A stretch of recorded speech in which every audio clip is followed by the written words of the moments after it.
Come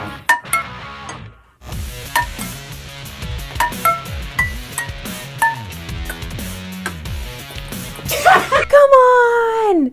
It's been a minute since we've seen a nice trick shot. That was good. This is Sportscentre.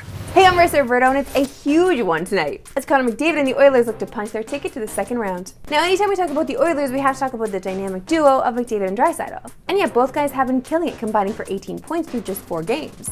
But this is exactly what it's been like the last 3 years, as these two have crushed the Kings in the playoffs, as the pair combining for 3.65 points per game against LA. I love that we just talk about McDavid and Draisaitl because it is the McDavid and Draisaitl show. But we've been saying it all year and pretty much the entire McDavid era. If the Oilers are going to be looked at as serious cup contenders, they need consistency in net. And Stuart Skinner is giving them just that the last 2 games, as he's allowed just 1 goal while turning aside 60 of 61 shots. Yet the guy has been an absolute wall back there, especially in Game 4 as he silenced any critics he had in Game 1 and Game 2.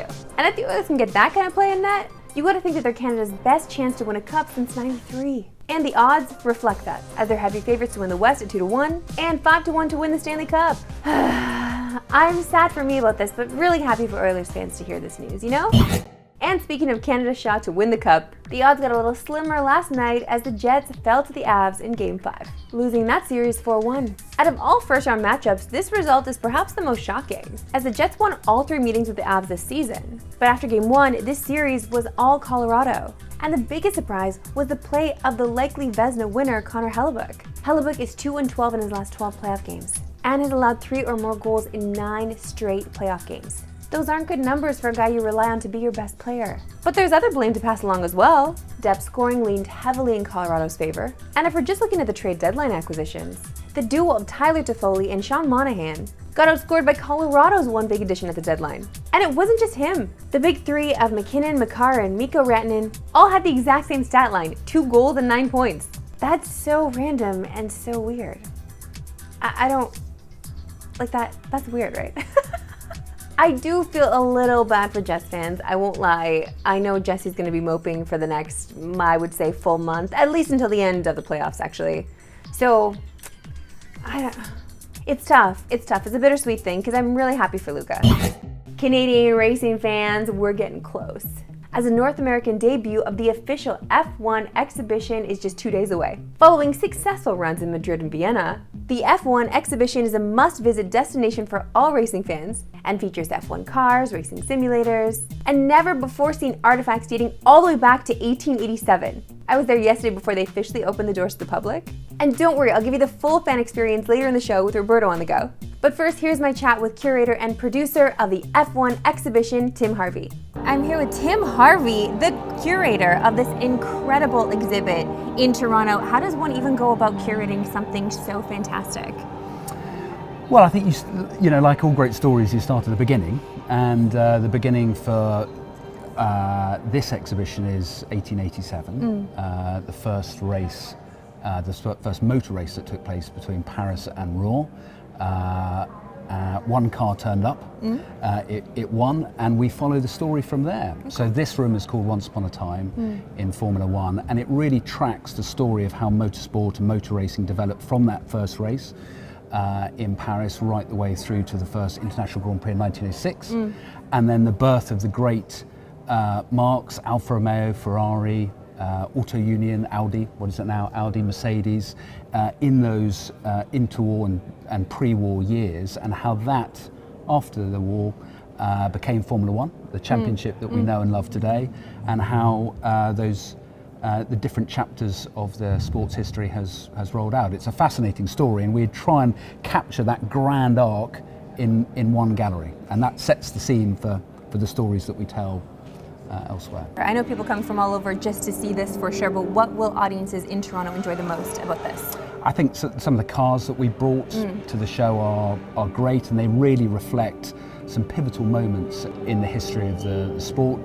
Tomorrow is the 30th anniversary of Ayrton Senna's accident at Imola, and we are featuring just behind us that his last Lotus that he drove. Really, Lotus was his breakthrough drive, and he drove for them at a great time. They were riding high on the success of that they had through the 70s and the 60s, And so that's a story in itself. I think there's lots of stories. We've had over 80 people, drivers, team principals, engineers, some of the greats. You think about Adrian Newey and Christian Horner, all contribute to this project. And the stories that they tell, I think, will be, shed a really interesting perspective on the sport. I can't, because this car is actually from Toronto. This was given to you from somebody in Toronto, right? Indeed, real luck. Yeah, That's pretty cool. Yeah. All right, Tim, so how does this come to Toronto? This is incredible. So we've had a fantastic opening of the European version of the exhibition in Madrid and now in Vienna, and we have always been excited by the idea of bringing a new version of the exhibition to North America. And I think when we sat down, we felt that Canada has such a long history with Grand Prix racing. It's the second oldest Grand Prix after the British Grand Prix. And we know that there's an enthusiastic audience. Some of the sport's greatest stars have been Canadian. Yep. And we felt that it was the right city to come and launch the North American tour. So it's open until midsummer. It's the first time in the sport's history that this exhibition has ever been put together. And you can buy your tickets at f1exhibition.ca.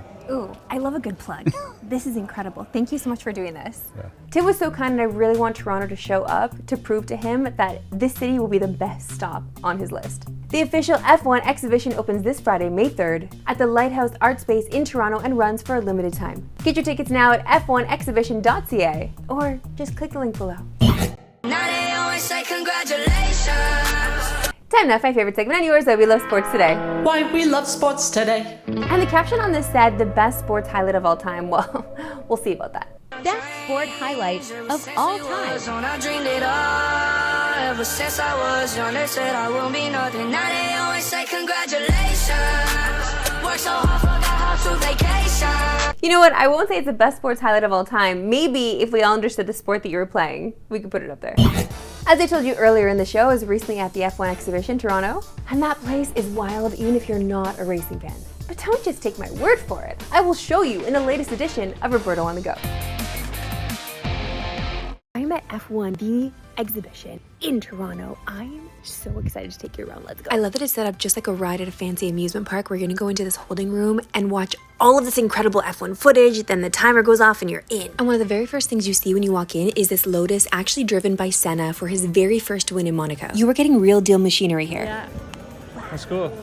Well, they're usually like show cars and it's like top secret stuff. Now, Tim Marini is the biggest F1 enthusiast you will meet in this city. So if he's impressed, you gotta be impressed. This is not simply just an incident. You're seeing the history of the players, how their helmets work, maybe naming them. Hamilton. Testing your own reflexes and how you would be off the jump. I mean, I'm not sure if you can beat my score, but I'd give it a shot if I were you.